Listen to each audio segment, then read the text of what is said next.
আচ্ছা, আমরা কি ইনগ্রেডিয়েন্টসটা যোগ করলাম? পাউন্ড আমাদের যেটা হচ্ছে কি স্পঞ্জ কেকের কত আসছে? 200 গ্রাম, 205।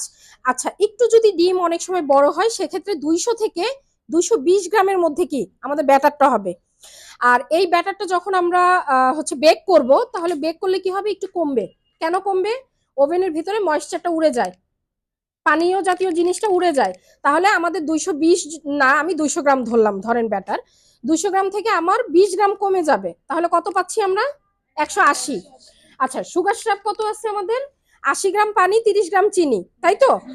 হ্যাঁ, তাহলে হলো 110। তাহলে ওখানে 180 আর 110-এ কত হচ্ছে? 290 গ্রাম। তাহলে আমাদের 1 পাউন্ড হতে আর কত বাকি থাকতেছে?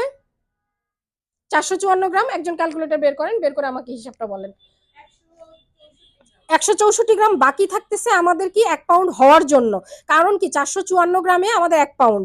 তাহলে 164 গ্রাম তো আমাদের ক্রিম লাগবেই লাগবে। মানে আপনার 1 পাউন্ড কেকের জন্য মোটামুটি 200 গ্রামের ক্রিম লাগে। তো সেক্ষেত্রে কি আমরা বুঝছি 1 পাউন্ডটা কিভাবে হচ্ছে। আর কখনোই বোর্ড সহ মেপে কাস্টমারকে 1 পাউন্ডের বুঝ দিবেন না।